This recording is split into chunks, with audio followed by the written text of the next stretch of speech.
नमस्कार दोस्तों, good evening. स्वागत है आप सभी का आपके अपने YouTube channel GK study bye दीपक चैनल पे। दोस्तों कैसे आप सभी, आई होप आप सभी स्वस्थ होंगे, मस्त होंगे और आपकी स्टडी दोस्तों कंटिन्यूअसली चल रही होगी। दोस्तों आप सभी को पता है कि आज एक छोटी सी इन्फॉर्मेशन थी, प्रेस विज्ञप्ति जारी की थी दोस्तों कि नीमच का जो एक सेंटर है जहाँ पे आज आकस्मिक बिजली के गिरने से दोस्तों वहाँ की परीक्षा निरस्त कर दी गई सेकंड शिफ्ट की। तो दोस्तों आगामी समय पर होने वाले जो भी विद्यार्थियों का एग्जाम था वो आगामी समय पर हो जाएगी, आप उस चीज़ से निश्चिंत।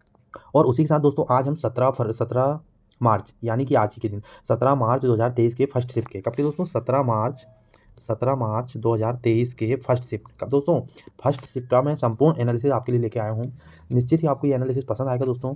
अगर एनालिसिस पसंद आता है तो अपने दोस्तों तक भी ये जानकारी शेयर करें और वीडियो अच्छा लगता है तो वीडियो को लाइक करना बिल्कुल ना भूलें और चैनल पे जो लोग भी नए आए हैं दोस्तों चैनल को सब्सक्राइब जरूर कर लेंगे। तो चलिए दोस्तों फटाफट से मैं आपसे डिस्कस करता हूँ। ये फर्स्ट पेज को छोड़ते हुए दोस्तों मैं आपसे सेकंड पेज पे चलते हैं। कंप्यूटर के क्वेश्चन पहले डिस्कस करना चाहूँगा। क्या है कि दोस्तों मैं आप सभी से कंप्यूटर के क्वेश्चन डिस्कस करना। दोस्तों मैं ये फॉर्मेट जो है वो टाइप करवा के भी ला सकता था, लेकिन आपका टाइम भी अमूल्य है। मैं आप सभी से एक विनम्र निवेदन और करना चाहता हूं दोस्तों कि फालतू में एनालिसिस देखते हुए अपना समय बर्बाद ना करें, क्योंकि 2-2 3-3 घंटे लोग यूट्यूब पे एनालिसिस करवा रहे हैं, उसका कोई सेंस नहीं है, कोई मतलब नहीं है। आपने जो पढ़ा है वो 100% बेस्ट है, उससे बाहर कहीं नहीं जाएगा। अगर आपने अच्छे से पढ़ाई की है, आपने अच्छे से तैयारी की है तो उससे बाहर कहीं भी नहीं जाएगा। जिसने पढ़ाई नहीं की है तो वो ऐसा नहीं कि एक दिन में देख ले कि लाभ हानि आ रहा है कि क्या आ रहा है, तो एक दिन में नहीं सीख पाएगा। अगर लाभ हानि आना होगा तो उसने पहले से पढ़ा होगा, तो उसको ऑलरेडी आ रहा होगा, तो वो करके आएगा क्वेश्चन, है ना। लेकिन इसलिए आप परेशान ना हो कृपया, और एनालिसिस कम से कम देखें, शॉर्ट एनालिसिस देखें जो बहुत महत्वपूर्ण है। अगर कुछ नई चीज़ आ रही है तो आप उसमें इंप्रूव करने की कोशिश करें, बाकी ज़्यादा एनालिसिस ना देखें। ठीक है दोस्तों, चलिए फटाफट से चलते हैं कंप्यूटर के क्वेश्चन की ओर। कंप्यूटर से जो दोस्तों पहले क्वेश्चन पूछा गया था वो था दोस्तों डिवाइस से संबंधित कोई क्वेश्चन था। किससे दोस्तों? डिवाइस से रिलेटेड कोई क्वेश्चन था कि डिवाइस दी हुई थी, उसके बारे में पूछा गया था कि इनपुट डिवाइस या आउटपुट, ऐसा कुछ हमें स्टूडेंट ने बताया। दोस्तों आप सभी से एक चीज़ और बताना चाहता हूँ कि आप कृपया राइटिंग पे ना जाएं। अगर आपको मेरी आवाज़ स्पष्ट आ रही है तो आप या तो नोट करते जाएं या तो सिर्फ सुनते चलें। इसका कोई सेंस नहीं है एनालिसिस का, ये एक सिर्फ अंदाजा लगाने के लिए आपको करवाया जाता है। बाकी इसका अगर देखा जाए तो कहीं से कहीं तक भी किसी प्रकार से विशेष महत्व नहीं रखता। ठीक है दोस्तों, तो इसी के साथ दोस्तों अगला हम देख लेते हैं। अगला पूछा गया था दोस्तों सॉफ्टवेयर से रिलेटेड। किससे दोस्तों? सॉफ्टवेयर से रिलेटेड एक क्वेश्चन पूछा गया था कि ये सॉफ्टवेयर कौन सा है, ऐसा कुछ था। ठीक है दोस्तों, इनपुट आउटपुट डिवाइस से लगातार फर्स्ट डे से, जिस दिन से शिफ्ट स्टार्ट हुई है उस दिन से लगातार दोस्तों इनपुट आउटपुट से संबंधित क्वेश्चन पूछे जा रहे हैं। ठीक है दोस्तों आप सभी को बताना चाह रहा हूँ कि जो भी जानकारी मैं दे रहा हूँ बहुत ही अथेंटिक है। अपने वाले जो लोग स्टूडेंट गए थे वही उन्होंने ही दोस्तों ये क्वेश्चन भेजा है और तभी मैं आपको एनालिसिस करवा रहा हूँ बहुत ही अथेंटिक तरीके से। ठीक है दोस्तों, चौथे क्वेश्चन की अगर बात करें कंप्यूटर पे, तो जो चौथा क्वेश्चन था दोस्तों वो इंटरनेट से पूछा गया था। किससे दोस्तों? इंटरनेट से संबंधित। किससे दोस्तों? इंटरनेट से संबंधित कोई क्वेश्चन था। इंटरनेट से संबंधित एक क्वेश्चन पूछा गया था। पांचवें अगर क्वेश्चन की बात करूं दोस्तों मैं, तो मेमोरी से दोस्तों आप सभी को पता है कि डेली क्वेश्चन आ रहे हैं, हर शिफ्ट में क्वेश्चन पूछा जा रहा है। ठीक है दोस्तों, तो प्लीज़ आप सभी से निवेदन है कि मेमोरी को अच्छे से याद कर लें। ठीक है दोस्तों, मेमोरी से संबंधित क्वेश्चन पूछा गया था। ठीक है दोस्तों, छठवें क्वेश्चन की अगर बात करें दोस्तों, थोड़ा मैं फास्ट एनालिसिस कराऊंगा, आप प्लीज़ शब्दों में ना जाएं, फटाफट से सुनते जाएं, इसका कोई सेंस नहीं है। ठीक है दोस्तों, माइक्रोसॉफ्ट ऑफिस से दोस्तों, माइक्रोसॉफ्ट विंडो से नहीं, माइक्रोसॉफ्ट ऑफिस से एक क्वेश्चन पूछा गया था। ठीक है दोस्तों, इसी के साथ आगे चलते हैं दोस्तों 7वें नंबर के क्वेश्चन पे। तो दोस्तों सॉरी रुकिए, मैं थोड़ा सा कलर चेंज कर लेता हूँ आपके लिए। ठीक है दोस्तों, 7वें नंबर के अगर क्वेश्चन की हम लोग बात करेंगे दोस्तों, तो 7वें नंबर का जो क्वेश्चन पूछा गया था तो 7वें नंबर का जो क्वेश्चन था दोस्तों रैम से संबंधित था। रैम से संबंधित एक प्रश्न पूछा गया था। रैम से संबंधित कोई क्वेश्चन था, ऐसा हमें स्टूडेंट ने बताया। स्टूडेंट क्या दोस्तों, आज मेरे घर में खुद ही 2 लोगों का एग्जाम था, उनसे ही मेरी जानकारी प्राप्त हुई है। मैंने उनसे डिस्कस किया है पूरी तरह से, तभी मैं आपको जानकारी दे रहा हूँ। इसीलिए मैंने दोस्तों 2 दिन से एनालिसिस लेके नहीं आ रहा था, क्योंकि प्रॉपर स्टूडेंट से दोस्तों क्वेश्चन नहीं प्राप्त हो रहे थे। इसी के साथ दोस्तों एमएस एक्सेल से संबंधित क्वेश्चन था। एमएस एक्सेल से रिलेटेड एक क्वेश्चन था। इसी के बाद दोस्तों करें तो कैट का पूरा नाम पूछा था। कैट का किसका दोस्तों? कैट का फुल फॉर्म पूछा गया था। कैट का फुल फॉर्म पूछा गया था। तो आप सभी को मैं बता देता हूँ दोस्तों कैट का फुल फॉर्म क्या होता है। तो कैट का फुल फॉर्म जो होता है दोस्तों कंप्यूटर एडेड डिज़ाइन होता है। क्या होता है दोस्तों? Computer aided design. क्या होता है दोस्तों? कंप्यूटर एडेड डिज़ाइन होता है कैट का फुल फॉर्म। ठीक है, इसी के बाद 10वें क्वेश्चन की अगर हम लोग बात करें दोस्तों, तो 10वां क्वेश्चन जो पूछा गया था ना दोस्तों, वो एमएस पावर पॉइंट से संबंधित था। किससे दोस्तों? एमएस पावर पॉइंट से रिलेटेड क्वेश्चन पूछा गया था। ठीक है दोस्तों, 11वें क्वेश्चन की अगर बात करूं मैं कंप्यूटर से संबंधित दोस्तों, तो कंप्यूटर का जो 11वां क्वेश्चन पूछा गया था ना दोस्तों, वो कैसे पूछा गया था? फुल फॉर्म से संबंधित था। अब फुल फॉर्म पूछा था दोस्तों, हमें स्टूडेंटों ने ये नहीं बताया, तो हो सकता है जो मैं पहले आपको बताया मैंने कंप्यूटर एडेड डिजाइन, ये तो वही क्वेश्चन हो सकता है। बाकी मैंने कंफर्म किया था तो मुझे काफी लोगों ने बताया कि 2-3 फुल फॉर्म थे, तो हो सकता है ये भी कुछ फुल फॉर्म पूछा गया, तो एमटीटीपी की एमटीपी से संबंधित ऐसे फुल फॉर्म। तो आप सभी से मैं बताना चाहूंगा कि आप सभी लोग फुल फॉर्म जरूर पढ़ के जाएं। इसके बाद 12वें क्वेश्चन की अगर बात करें दोस्तों, तो नेटवर्किंग से, जो पहले भी बता चुका हूं मैं, नेटवर्किंग से रिलेटेड कोई क्वेश्चन था। इसके अलावा 13वें क्वेश्चन की बात करें तो प्रोटोकॉल। दोस्तों प्रोटोकॉल से क्वेश्चन आज ही मिला है। इसके अलावा मुझे नहीं लगता कि कल या परसों की शिफ्ट में जो एग्जाम हुए हैं उनमें प्रोटोकॉल से संबंधित कोई क्वेश्चन पूछा गया था। इसी के साथ दोस्तों 14 नंबर यानी कि 14वें नंबर के क्वेश्चन की हम लोग बात करने जा रहे हैं। 14वें नंबर का जो क्वेश्चन है ना दोस्तों, एक्सेल में कौन सा ऑपरेशन नहीं किया जा सकता है, एक्सेल में कौन से ऑपरेशन से संबंधित कार्य नहीं किया जा सकता, ऐसा एमएस एक्सेल था दोस्तों। ये सॉरी क्वेश्चन, ये मुझे एमएस एक्सेल के बारे में ही ऐसा लग रहा है। एमएस एक्सेल में कौन सा ऑपरेशन नहीं किया जा सकता, ऐसा था दोस्तों। ऑपरेशन नहीं किया जा सकता, ऐसा कुछ क्वेश्चन था दोस्तों। ठीक है, इसी के साथ दोस्तों 15वें नंबर के क्वेश्चन की हम लोग बात करने जा रहे हैं। हम 15वें नंबर का जो क्वेश्चन था दोस्तों, MS ऑफिस 2007 नहीं है। कौन सा चार दोस्तों माइक्रोसॉफ्ट ऑफिस के नाम दिए थे, उसमें जो पूछा गया था 2007 में कौन सा MS ऑफिस नहीं है, 2007 का कौन सा MS ऑफिस नहीं है, ऐसा कुछ क्वेश्चन पूछा गया था। 16वें नंबर के क्वेश्चन की अगर हम लोग बात करें दोस्तों, तो ऑपरेटिंग सिस्टम से रिलेटेड था। ऑपरेटिंग सिस्टम से रिलेटेड क्वेश्चन पूछा गया था। ठीक है दोस्तों, इसी के बाद अगर 17वें नंबर के क्वेश्चन की हम लोग बात करेंगे दोस्तों, तो किसको प्राइमरी मेमोरी में शेप किया जा सकता है। प्राइमरी मेमोरी से रिलेटेड था, प्राइमरी मेमोरी। ठीक है दोस्तों, मेमोरी में सेव किया जा सकता है किसको। दोस्तों आप सभी को पता होगा कि प्राइमरी मेमोरी को ही एक्सटर्नल मेमोरी, प्राइमरी मेमोरी को ही सेमीकंडक्टर मेमोरी, ये इसी के दोस्तों नाम है। ठीक है, ऑक्सिलरी मेमोरी जो है दोस्तों सेकेंडरी मेमोरी को कहा जाता है। ठीक है, इसी को सेमीकंडक्टर मेमोरी कहा जाता है प्राइमरी को। ठीक है, तो इसमें किसको सेव किया जा सकता है, ऐसे कोई क्वेश्चन था, तो आप इसका आंसर देख लेना, काफी लंबा है, मैंने ज़्यादा सर्च करके यहाँ टाइप भी आपको करके नहीं दिखा सकता, क्योंकि टाइम कंजप्ट करने वाली बात है दोस्तों। ठीक है, इसके बाद अगर सीधे 18 नंबर के क्वेश्चन में हम लोग आते हैं। 18 नंबर का जो क्वेश्चन था दोस्तों, TCP नेटवर्क शेयरिंग के लिए क्या यूज़ होता है, ऐसा कुछ था। TCP जो नेटवर्क यूजिंग होता है ना दोस्तों, TCP नेटवर्क शेयरिंग डिवाइस के बारे में कुछ पूछा था। जो नेटवर्क शेयरिंग डिवाइस होती है ना, उसके विषय में एक क्वेश्चन पूछा गया था। इसी के साथ दोस्तों 19वें नंबर के क्वेश्चन पे हम लोग चल रहे हैं। मैन मेमोरी का कौन सा एक उदाहरण है। मैन मेमोरी यानी कि जो प्राइमरी मेमोरी होती है, मैन मेमोरी को ही प्राइमरी मेमोरी कहते हैं। मैन मेमोरी का कौन सा एक मैन मेमोरी का कौन सा एक उदाहरण है, ऐसा कुछ क्वेश्चन पूछा गया था। इसके बाद 20वें क्वेश्चन, आप सभी को दोस्तों अगर वीडियो पसंद आ रहा है तो प्लीज़ सभी से निवेदन है, वीडियो को ज़्यादा से ज़्यादा लोग लाइक करें।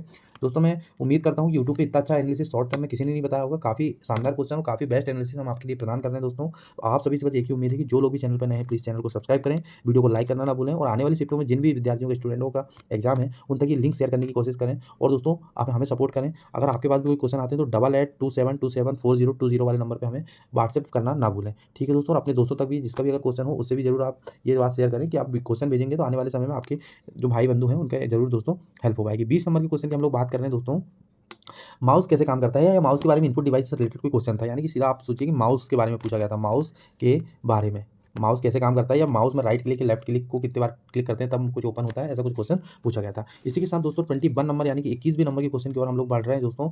थोड़ा सा आपको मैं थोड़ा सेटिंग करता हूँ दोस्तों, क्योंकि थोड़ा आप लोगों को मुझे नहीं लगता कि चीज़ें पसंद आ रही होगी। ठीक है दोस्तों, 21 नंबर क्वेश्चन यानी कि दोस्तों 21वें नंबर के क्वेश्चन की ओर हम लोग बढ़ गए हैं। और 21वें नंबर का क्वेश्चन था दोस्तों, ग्राफिकल इंफॉर्मेशन सिस्टम यानी कि GIS का फुल फॉर्म पूछा गया था। किसका दोस्तों, GIS का फुल फॉर्म, GIS का फुल फॉर्म पूछा गया था। इसका जो फुल फॉर्म होता है ग्राफिक इंफॉर्मेशन सिस्टम होता है। ठीक है दोस्तों, ग्राफिक इंफॉर्मेशन सिस्टम आप सभी को पता होगा, इंफॉर्मेशन सिस्टम होता है। ठीक है, 22 नंबर के क्वेश्चन की ओर हम लोग बढ़ रहे हैं। इसमें वापस से वही रिपीट आ गया क्वेश्चन दोस्तों। मैं शायद आपको बता चुका हूँ पहले कि इंटरनेट से रिलेटेड कोई क्वेश्चन था और ये वापस दोबारा रिपीट हुआ है, क्योंकि विद्यार्थियों ने 2 बार बताए होंगे, तो ये 2 बार दोस्तों यहाँ पे क्लिक हो गया है। ठीक है दोस्तों, इंटरनेट से संबंधित कोई क्वेश्चन था। ठीक है दोस्तों, आई थिंक आपको कंप्यूटर के ये जो क्वेश्चन है ये बेहद पसंद आए होंगे। इसी के साथ दोस्तों मैं आपको एक चीज़ बताना चाहूँगा कि संपूर्ण एनालिसिस किया जा रहा है यहाँ पे, आप डोंट वरी रहें। मैं सभी सब्जेक्टों के आपको क्वेश्चन आज के शिफ्ट के बताने वाला हूँ। ठीक है, इसके बाद हम दूसरे नंबर पे जो एनालिसिस देखने वाले हैं दोस्तों, अभी वो एनालिसिस देखने वाले हैं हम साइंस के किसके दोस्तों, साइंस के हम यहाँ पे एनालिसिस देखने वाले हैं। ठीक है दोस्तों, तो फटाफट से आप सभी इस वीडियो की लिंक को शेयर कर दीजिए, और जो लोग भी नहीं जुड़े हैं प्लीज़ सभी लोग इस वीडियो की लिंक से जरूर जुड़ जाएँ। ठीक है, तो साइंस के पहले क्वेश्चन की हम लोग बात करने जा रहे हैं। साइंस में पहला क्वेश्चन जो था दोस्तों, क्रोमोसोम से एक प्रश्न था, क्रोमोसोम से रिलेटेड एक क्वेश्चन पूछा गया था।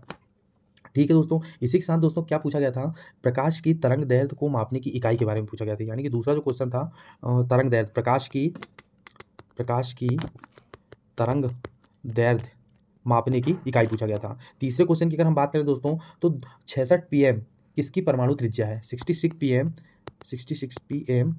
किसकी परमाणु त्रिज्या है, त्रिज्या है। ठीक है दोस्तों, इसी के बाद चौथे क्वेश्चन की हम लोग चल रहे हैं।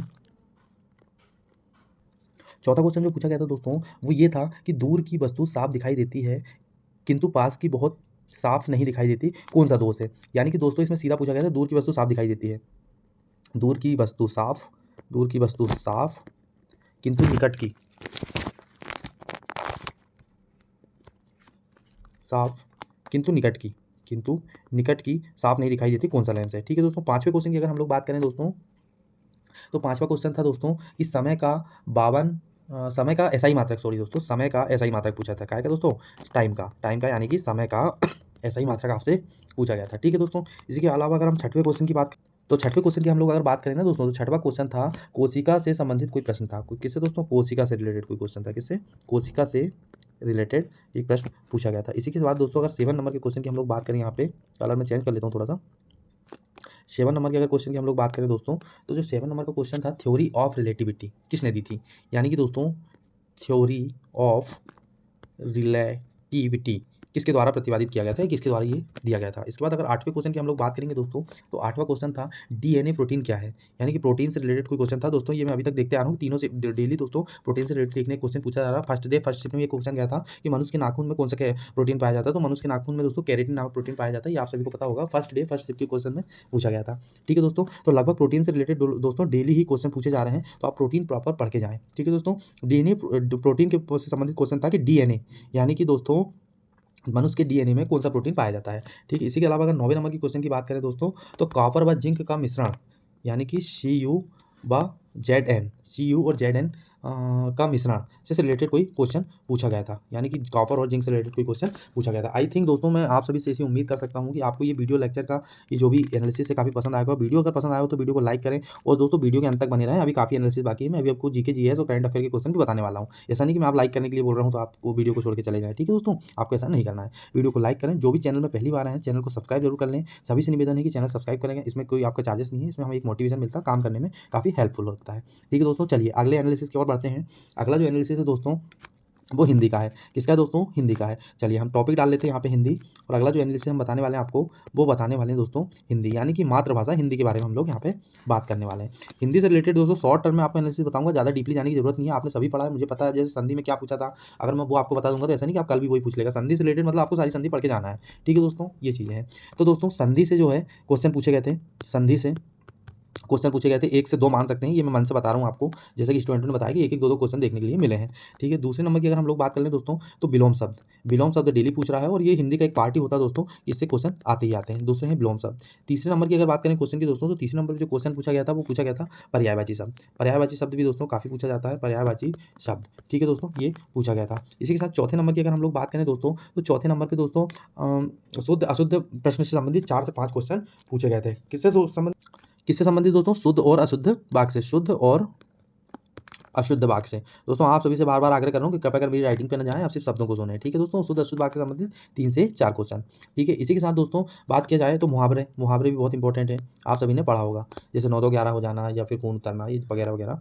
मुहावरों से रिलेटेड 3 से 4 क्वेश्चन, कितने दोस्तों, 3 से 4 क्वेश्चन। इसके बाद अगर 6वें नंबर के क्वेश्चन की हम लोग बात करेंगे दोस्तों, तो अति संयुक्ति अलंकार का एक उदाहरण पूछा गया था। किसका दोस्तों, अति संयुक्ति अलंकार, अति संयुक्ति अलंकार। एक पैराग्राफ दिया होता है, उसमें पूछा गया था इसमें कौन सा अलंकार है, तो उसमें अति संयुक्ति अलंकार ही आने वाला था, जैसे कि हमें स्टूडेंट ने बताया। ठीक है दोस्तों, इसी के साथ हम लोग चल रहे हैं आगे, और आगे है 6वें नंबर के क्वेश्चन की बात करने वाले हैं दोस्तों। 7 नंबर के क्वेश्चन की हम लोग बात करने वाले हैं यहाँ पे हिंदी में। तो 7 नंबर का जो क्वेश्चन है दोस्तों, तत्सम और तत्भाव, तत्सम शब्द और तत्भाव, तत्सम और तत्भाव शब्द से काफ़ी क्वेश्चन देखने को मिले हैं। ठीक है दोस्तों, 2 से 2 क्वेश्चन दोनों पे देखने को मिले हैं लगभग। ठीक है, इसके बाद 8वें नंबर की अगर हम लोग बात करेंगे दोस्तों, तो समास से रिलेटेड दोस्तों 2 से 3 प्रश्न पूछे गए हैं। 9वें नंबर की अगर हम लोग बात करें दोस्तों, तो शुद्ध वर्तनी, यानी कि आपको अशुद्ध शब्द दिए थे, उसमें शुद्ध वर्तनी आपको छाट के बतानी थी, यानी कि दोस्तों शुद्ध वर्तनी से रिलेटेड क्वेश्चन थे 2 से 3 क्वेश्चन। ठीक है दोस्तों, आई होप कि आपको क्वेश्चन समझ में आए होंगे। इसी के बाद दोस्तों हम 10वें नंबर की बात करने वाले हैं। 10वें नंबर की जो बात है दोस्तों, विराम चिन्ह से रिलेटेड, 10वें नंबर की जो क्वेश्चन है दोस्तों, 10वें नंबर का जो क्वेश्चन पूछा गया था, विराम चिन्ह से रिलेटेड क्वेश्चन पूछा गया था। इसी के साथ दोस्तों 11वें नंबर की अगर हम लोग बात करेंगे, तो 11वें नंबर में जो पूछा गया था दोस्तों, चांदनी का पर्यायवाची एक पूछा गया था, जो जैसे कि मैंने आपको पहले भी बता चुका है कि पर्यायवाची शब्द पूछे गए थे। उसी में हमको एक स्टूडेंट ने बताया दोस्तों कि चांदनी का पर्यायवाची आपसे पूछा गया था। इसी के साथ दोस्तों 12वें नंबर की क्वेश्चन की हम लोग बात करें दोस्तों, तो बहुब्रीहि समाज का एक उदाहरण पूछा गया था। जैसे कि दोस्तों देवी देवताओं के जो भी नाम होते हैं, जैसे ब्रह्मा जी, शिव जी, महेश, शिव शंभु, नारद, इनमें दोस्तों हमेशा बहुब्रीहि समाज आती है। तो आपको एक शॉर्ट उदाहरण मैं आपको बता रहा हूँ कि जो भी देवी देवताओं को अगर नाम कहीं पे आता है उसमें बहुब्रीहि समाज हमेशा होती है। आप इस चीज़ को हमेशा याद रखेंगे। ठीक है दोस्तों, तो बहुब्रीहि समाज का एक एग्जाम्पल पूछा गया था। इसी के साथ दोस्तों 13वें नंबर की अगर हम लोग बात करें, तो रस से प्रश्न पूछे गए थे। ठीक है दोस्तों, इसी के साथ 14वें नंबर की हम लोग बात करने वाले हैं दोस्तों आगे। 14 नंबर पे कारक विभक्ति से रिलेटेड कोई क्वेश्चन बताया गया हमें, कारक और विभक्ति। कारक और विभक्ति से क्वेश्चन पूछे गए थे। इसके अलावा दोस्तों निर्भया का तद्भव पूछा गया था, निर्धारा का तद्भव शब्द पूछा गया था। जैसे मैं आपको पहले ही बता चुका हूँ दोस्तों कि तद्भव तत्सम शब्द पूछे गए थे, उसी में एक निर्धारा शब्द के बारे में आपसे पूछा गया था। ठीक है दोस्तों, आशा करता हूँ कि आप सभी को ये वीडियो लेक्चर की सीरीज पसंद आ रही होगी। अगर दोस्तों आपका प्यार और सपोर्ट मिलता रहा तो आपको डेली ही ऐसी एनालिसिस बताया जाएगा दोस्तों, बहुत शॉर्ट टर्म में, और आई होप कि आपको ये एनालिसिस की सीरीज पसंद आई होगी। अगर जो भी चैनल पर नया है दोस्तों, प्लीज़ चैनल को सब्सक्राइब कर लें और वीडियो को लाइक करना बिल्कुल ना भूलें। आपके एक लाइक करने से काफ़ी मोटिवेशन मिलता है। इसी के साथ दोस्तों आगे के मैं आपको मैनेजमेंट और जो जीके के प्रश्न है वो भी आपको बताने वाला हूँ। तो चलिए फटाफट से चलते हैं हम मैनेजमेंट की ओर। मैनेजमेंट की हम लोग बात कर लेते हैं दोस्तों। मैनेजमेंट की हम लोग बात कर रहे हैं, और मैनेजमेंट में जो पहला क्वेश्चन पूछा गया था ना दोस्तों, वो क्या पूछा गया था, वो ये पूछा गया था कि दोस्तों डिमांड और सप्लाई के आधार पर कितना क्या होता है। डिमांड और सप्लाई के आधार पर कितना क्या होता है, मतलब डिमांड से रिलेटेड आप पढ़ लीजिए दोस्तों। सीधी सी मैं आपको बात बताना चाहूँगा, डिमांड और सप्लाई यानी कि दोस्तों ये इंग्लिश और हिंदी वर्ड है। आप डिमांड का मतलब ये होता है दोस्तों मांग और सप्लाई यानी कि आदान और प्रदान।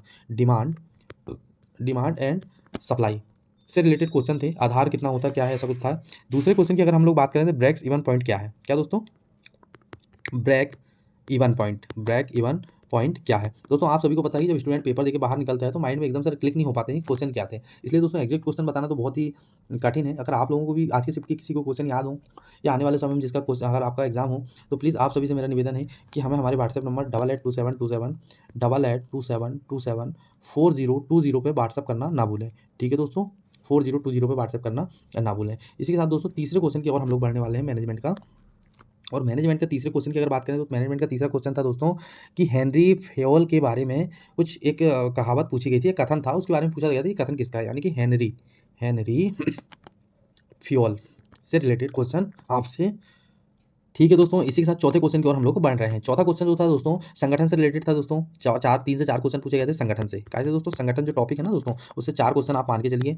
5वें नंबर की अगर हम बात करें तो दोस्तों प्रबंध की अवधारणा से रिलेटेड कुछ क्वेश्चन थे। प्रबंध की अवधारणा से रिलेटेड क्वेश्चन थे। इसके बाद 6वें नंबर की अगर हम लोग बात करें दोस्तों, तो बस यहीं तक रखते हैं दोस्तों। हिंदी में यही क्वेश्चन पूछे गए थे। अगर मैं एक्स्ट्रा मैनेजमेंट में अगर एक्स्ट्रा चीज़ें बताऊंगा तो वो आपकी कोई मतलब की नहीं है। तो आप सभी से रिलेटेड है कि प्लानिंग और प्रबंधन और संगठन से रिलेटेड जो भी मैनेजमेंट है, वैसे मैनेजमेंट बहुत छोटा है, सिर्फ शब्द उसके डिफिकल्ट होते हैं काफ़ी। तो आप सभी से निवेदन है कि आप सभी चीज़ों को प्रॉपर तरीके से एक बार अच्छे वे में पढ़ाई कर लेंगे। ठीक है, इसके बाद दोस्तों हम जीके और करंट अफेयर के क्वेश्चन कुछ जो हमें मिले हैं और बहुत ही ऑथेंटिक क्वेश्चन है, उनके बारे में दोस्तों हम लोग डिस्कस करने जा रहे हैं। तो चलिए फटाफट से हम चलते हैं और उनको डिस्कस कर लेते हैं। ठीक है दोस्तों, चलिए तो हम लोग डिस्कस करने वाले हैं दोस्तों। अब किसके क्वेश्चन करने वाले हैं, हम लोग डिस्कस करने वाले हैं जीके और इसी में मिक्स जो करंट अफेयर आया था, करंट अफेयर, इसके क्वेश्चन हम लोग दोस्तों करने वाले हैं। चलिए पहले क्वेश्चन की ओर बढ़ रहे हैं। पहला जो क्वेश्चन पूछा गया था दोस्तों, उस्ताद हस्सू खान किस घराने से संबंधित थे। कौन दोस्तों, उस्ताद हस्सू खान, कौन दोस्तों, हस्सू खान किस घराने से संबंधित थे। ठीक है दोस्तों, इसके साथ दूसरे क्वेश्चन की अगर हम लोग बात करेंगे दोस्तों, तो प्रधानमंत्री ध्रुव योजना किससे संबंधित है। प्रधानमंत्री ध्रुव योजना किससे संबंधित है, ये रिलेटेड क्वेश्चन पूछा था। तीसरे क्वेश्चन की अगर हम लोग बात करें दोस्तों, तो अहिल्याबाई होलकर की राजधानी से रिलेटेड था, या अहिल्याबाई होलकर की राजधानी किससे बनाया गया था, ऐसा कुछ क्वेश्चन था। तो दोस्तों आप लिख सकते हैं अहिल्याबाई होलकर से रिलेटेड या इनकी राजधानी से रिलेटेड एक क्वेश्चन पूछा गया था। चौथे क्वेश्चन की ओर हम लोग बढ़ने वाले हैं दोस्तों। चौथे क्वेश्चन की ओर हम लोग बढ़ते हैं। चौथा क्वेश्चन पूछा गया था कि चौथा क्वेश्चन ये पूछा गया था दोस्तों, तो मध्य प्रदेश का राजकीय पशु से रिलेटेड एक क्वेश्चन पूछा गया था। इसके बाद दोस्तों अगर 5वें क्वेश्चन की हम लोग बात करेंगे, तो 5वां क्वेश्चन जो पूछा गया था वो ये था कि पंचायती राज से संबंधित अनुच्छेद था। यानी कि कॉन्स्टिट्यूशन का ये क्वेश्चन पूछा गया था। पंचायती राज्य से संबंधित आर्टिकल पूछा गया था कि पंचायती राज से संबंधित कौन सा आर्टिकल होता है। 6वें नंबर के क्वेश्चन की अगर हम लोग बात करें दोस्तों, तो 6वें नंबर पे क्वेश्चन पूछा गया था, भारत की वर्तमान नौसेना के अध्यक्ष कौन है। यानी कि दोस्तों नौसेना के अध्यक्ष, ये करंट का क्वेश्चन है दोस्तों। नौसेना के अध्यक्ष के बारे में पूछा था, ये करंट अफेयर का क्वेश्चन है। ठीक है दोस्तों, प्रेजेंट टाइम का। 7वें क्वेश्चन की अगर हम लोग बात करें दोस्तों, तो जलियांवाला बाग में गोली चलाने का आदेश किसने दिया था। आप सभी को पता है कि आपने 13 अप्रैल 1919 के पंजाब के अमृतसर नामक शहर में ये जलियांवाला बाग हत्याकांड हुआ था। और इसमें दोस्तों जनरल डायर ने गोली चलाने का आदेश दिया था, जिसमें 13,000 से अधिक लोग दोस्तों यहाँ पे मारे गए थे। यहाँ पे एक सभा चल रही थी, गांधी जी भी यहाँ पे मौजूद थे, जिसमें दोस्तों 13,000 कुछ लोग या 15,000 के आसपास लोग इसमें दोस्तों मारे गए थे। 13 अप्रैल 1919 की ये घटना है पंजाब के अमृतसर में। ठीक है दोस्तों, तो क्या क्वेश्चन था, जलियांवाले बाग में गोली चलाने का आदेश किसने दिया। जलियांवाले बाग में गोली चलाने का आदेश किसने दिया, तो ये दिया था जनरल डायर ने। ठीक है दोस्तों, इसके बाद अगर हम बात करें 8वें नंबर के क्वेश्चन की बात करेंगे अब नेक्स्ट। 8वें नंबर के क्वेश्चन की हम लोग बात करने जा रहे हैं। 8वां नंबर का क्वेश्चन है, बुरहानपुर का नाम किसके नाम पर रखा गया है। किसका दोस्तों? बुरहानपुर। तो ये क्वेश्चन तो मुझे नहीं पता दोस्तों, अगर आप लोगों को पता है कमेंट बॉक्स में मुझे कमेंट पिन करके जरूर बताएं। और बुरहानपुर वाले अगर कोई इस वीडियो को देख रहे हैं तो प्लीज़ आप जरूर बताइए, ठीक है। बुरहानपुर का नाम किसके नाम पर रखा गया है, ठीक है। इसके अलावा 9वें नंबर की बात करें तो 64 योगिनी मंदिर कहाँ पे है? तो दोस्तों जहाँ तक आई थिंक मुझे पता है कि 64 योगिनी जो मंदिर है वो ग्वालियर में, 64 योगिनी मंदिर, क्योंकि सास बहू का मंदिर, तेली का मंदिर, 64 योगिनी मंदिर, ये सारे मंदिर जो भी हैं दोस्तों ग्वालियर में स्थित हैं, ठीक है। इसी के साथ 10वें नंबर के क्वेश्चन की हम लोग बात करने जा रहे हैं। 10वां नंबर का क्वेश्चन है, दैनिक भास्कर समूह के संस्थापक कौन है? आप सभी के मोबाइल में दोस्तों दैनिक भास्कर का एप्लीकेशन जरूर इंस्टॉल होगा, मुझे ऐसा आशा कर सकता हूँ, क्योंकि जो भी पढ़ने वाले स्टूडेंट आई थिंक उनको रियल अपडेट से या खबरों से जरूर अपडेट रहना पड़ता है। वो बात एक अलग है कि आप जो पेपर में आने वाली खबरें वो नहीं देखते हैं, एक्स्ट्रा जानकारी ज़्यादा देखते हैं लोग, इसलिए सभी के मोबाइल पर जो दैनिक भास्कर एप्लीकेशन अपडेट है ना, उसके संस्थापक के बारे में एक क्वेश्चन पूछा गया था। ये भी करंट से रिलेटेड एक क्वेश्चन माना जा सकता है। 11वें नंबर के क्वेश्चन की हम लोग बात करने जा रहे हैं दोस्तों। बिंद और सतपुड़ा पर्वतमाला को जोड़ने वाली मैकल पर्वतमाला कहाँ पे है? यानी कि सीधा क्वेश्चन पूछा है, मैकल पर्वत श्रेणी कहाँ पे स्थित है? मैकल पर्वत श्रेणी कहाँ पे स्थित है? ये जोड़ने वाली बात तो आपको घुमा के जबरदस्ती क्वेश्चन में दी गई है, मैकल पर्वत श्रेणी कहाँ पे स्थित है, ठीक है दोस्तों। ये सीधा क्वेश्चन था। 12वें नंबर के क्वेश्चन की हम लोग सीधा बात करने वाले हैं दोस्तों। 12वें नंबर का जो क्वेश्चन था वो ये था कि गांधी इरविन समझौता कब हुआ था? आई थिंक 1931 में हुआ था। और आप लोगों को अगर एग्जैक्ट जानकारी पता हो तो मुझे कमेंट बॉक्स में कमेंट पिन करके जरूर बताएं, जिनकी हिस्ट्री काफ़ी बेटर होगी। तो जो गांधी इरविन समझौता है ना दोस्तों, गांधी इरविन समझौता, ठीक है दोस्तों, गांधी इरविन समझौता कब हुआ था? 1931 में हुआ था आई थिंक, मुझे ऐसा याद है। आप लोग मुझे बता दीजिएगा, ठीक है। 13वें क्वेश्चन की हम लोग बात करने वाले हैं। 13वां जो क्वेश्चन है दोस्तों कि लेपाही चित्रकला किस राज्य से संबंधित है? लेपाही दोस्तों, ये लेपाही चित्रकला से संबंधित वही है दोस्तों कि जो गोंडों की जनजाति है। जहाँ तक मैं मेरा उससे बता रहा हूँ दोस्तों आप सभी को, जो मेरे स्वाभिवेक से, कि जो लेपाही चित्रकला है ना, ये गोंडों की एक जनजाति है। इसमें कुछ लीप के या लिपाई करके दोस्तों जो चित्र बनाए जाते हैं ना, उसी की चित्रकला के बारे में यहाँ पे पूछा गया। तो ये जहाँ तक आई थिंक मुझे पता है, अगर मध्य प्रदेश और राज्य अगर ऑप्शन में रहा होगा तो मध्य प्रदेश का इसका करेक्ट आंसर होने वाला है, ठीक है दोस्तों। लेपाही जो चित्रकला है किस राज्य से संबंधित है, ठीक है दोस्तों। तो आप सभी मुझे बताइएगा अगर इसके बारे में एक्जैक्ट जानकारी आप सभी को पता होगी तो। इसके बाद 14वें नंबर के क्वेश्चन की हम लोग बात करने वाले हैं दोस्तों। तो 14वें नंबर का क्वेश्चन तो वैसे कोई है नहीं दोस्तों, बस 13 ही क्वेश्चन हमको मिले हैं। और अगर आप सभी को पता होगा तो आप मुझे ज़रूर बताइएगा, ठीक है दोस्तों। इसी के साथ दोस्तों अगर वीडियो पसंद आ रहा है तो वीडियो को लाइक करना ना भूलें। और चैनल पर जो लोग भी नए हैं प्लीज़ चैनल को सब्सक्राइब कर दें और चैनल पर अभी बने रहें दोस्तों। ऐसा नहीं कि लाइक करने के लिए बोल रहा हूँ, मतलब वीडियो आपको छोड़ना है। इसी के साथ दोस्तों हम लोग अभी इंग्लिश के क्वेश्चन बाकी हैं, इंग्लिश की कुछ चीज़ें हम शॉर्ट में आपको, मैं मान रहा हूँ दोस्तों कि वीडियो काफ़ी लंबा हो गया, पर मैं इंग्लिश की भी जानकारी आपको शॉर्ट में देने वाला हूँ। आई थिंक आपको जानकारी पसंद आएगी, इसलिए वीडियो पे अंत तक जरूर बने रहें। चलिए फटाफट से देख लेते हैं इंग्लिश के बारे में, ठीक है दोस्तों। तो इंग्लिश के बारे में हम जान लेते हैं, ठीक है। क्या पूछा था इंग्लिश में? आइए थोड़ा हेडिंग डाल देता हूँ,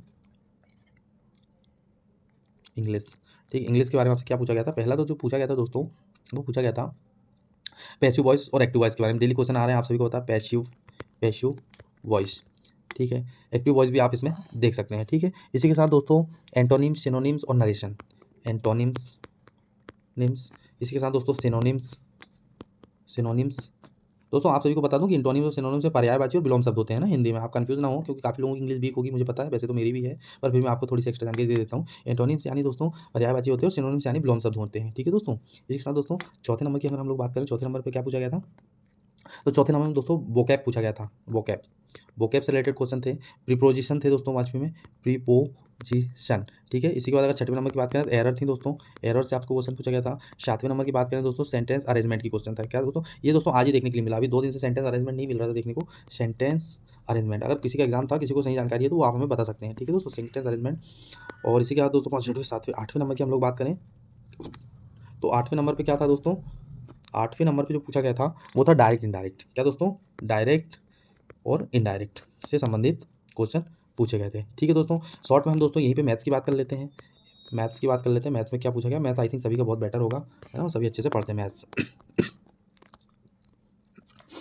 ठीक है दोस्तों। मैथ्स में क्या पूछा गया था चलिए देख लेते हैं। चलिए अगले पेज पे चलते हैं दोस्तों, नेक्स्ट पेज पे प्रॉपर तरीके से चलिए, ठीक है। मैथ्स की अगर हम लोग बात करें दोस्तों,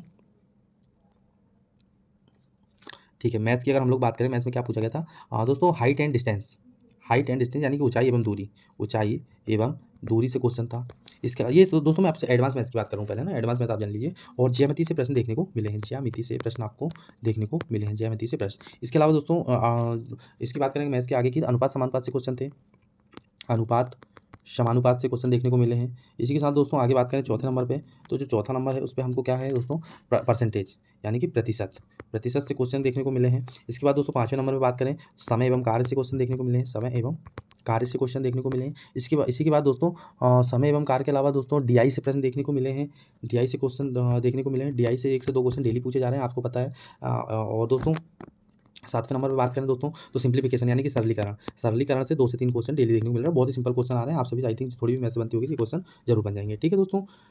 इसी के अलावा दोस्तों 5, 6वें, 7वें, 8वें नंबर की अगर हम लोग बात करेंगे दोस्तों, तो 8वें नंबर पे जो पूछा गया था प्रॉफिट एंड लॉस यानी कि लाभ एंड हानि, लाभ एवं हानि से क्वेश्चन पूछे गए थे। पाई चार्ट की बात मैं पहले भी कर चुका हूँ, एक बार फिर से कर लेता हूँ। पाई चार्ट से रिलेटेड क्वेश्चन थे, पाई चार्ट से रिलेटेड क्वेश्चन थे। इसके बाद वो दोस्तों 10वें नंबर की अगर क्वेश्चन की बात करें तो एवरेज से क्वेश्चन थे यानी कि औसत से क्वेश्चन थे। इसके बाद दोस्तों त्रिभुज से रिलेटेड आज हमें क्वेश्चन देखने को मिले। अब ये एक स्टूडेंट ने बताया, आप अगर एग्जाम देने गए थे, आपको एग्जैक्ट जानकारी हो तो आप मुझे जरूर बताइएगा। त्रिभुज से रिलेटेड क्वेश्चन थे। ठीक है दोस्तों। इसी के अलावा दोस्तों त्रिभुज में भी जो क्वेश्चन थे ना, वो समबाहु त्रिभुज के बताए जा रहे हैं कि समबाहु त्रिभुज के क्वेश्चन थे। इसी के साथ दोस्तों समकोण त्रिभुज के भी कुछ लोगों ने बताए। अंतःवृत्त का क्षेत्रफल के बारे में बताया गया। क्या दोस्तों? अंतःवृत्त का क्षेत्रफल। अगर दोस्तों अंतःवृत्त और समकोण त्रिभुज पूछ रहा है तो मैथ्स काफ़ी डीपली और लेंथी पूछ रहा है, तो प्लीज़ आप सभी से निवेदन है कि मैथ्स की काफ़ी बेटर तरीके से तैयारी करके जाएँ। ठीक है दोस्तों। वृत्त का क्षेत्रफल पूछ रहा है, वृत्त का क्षेत्रफल, क्योंकि दोस्तों होते हैं सरल हैं लेकिन इनको निकालने में काफ़ी कठिनाई आती है, मुझे ऐसा ज्ञात है। जो मैथ्स के ज्ञाता होंगे उनके लिए तो कोई इशू नहीं है। एवं बोट एवं धारा से क्वेश्चन आ रहे हैं यानी कि नाव एवं धारा से क्वेश्चन पूछा जा रहा है। इसके अलावा दोस्तों चाल एवं दूरी से आपको पता चलिए एसआई और सीआई से क्वेश्चन एक-एक पूछा जा रहा है, यानी कि सिंपल इंटरेस्ट और कंपाउंड इंटरेस्ट, है ना? एसआई, सीआई एंड एसआई से। ठीक है। दोस्तों ग्राफ यानी पाई चार्ट से मैं पहले बात कर चुका हूँ। ठीक है। इसके अलावा दोस्तों क्रमचय संचय से क्वेश्चन पूछा जा रहा है। किससे दोस्तों? क्रमचय एवं संचय से भी क्वेश्चन पूछा जा रहा है। आई थिंक दोस्तों आप सभी को ये एनालिसिस पसंद आया होगा। अगर एनालिसिस पसंद आया होगा दोस्तों, तो आप सभी से बस एक ही निवेदन है कि प्लीज़ सभी लोग वीडियो को लाइक कर दें, ज़्यादा से ज़्यादा लोग, है ना? और अगर ये वीडियो आप किसी का एग्जाम बाकी है, किसी का एग्जाम नहीं हुआ है, तो प्लीज़ वीडियो को शेयर जरूर करें, है ना? सभी लोग वीडियो को शेयर जरूर करें। जो लोग भी चैनल पर नए हैं, चैनल को प्लीज़ सभी लोग सब्सक्राइब कर लें, और वीडियो अगर पसंद आता है तो वीडियो को लाइक करना बिल्कुल ना भूलें। इसी के साथ दोस्तों आपका प्यार और मोटिवेशन सपोर्ट अगर बना रहा तो नेक्स्ट एनालिसिस भी आपको पूरी बहुत ईमानदारी के साथ अच्छे से करवाया जाएगा। इसी के साथ दोस्तों हम लोग मिलते हैं नेक्स्ट वीडियो पे। तब तक के लिए दोस्तों बाय बाय, गुड नाइट।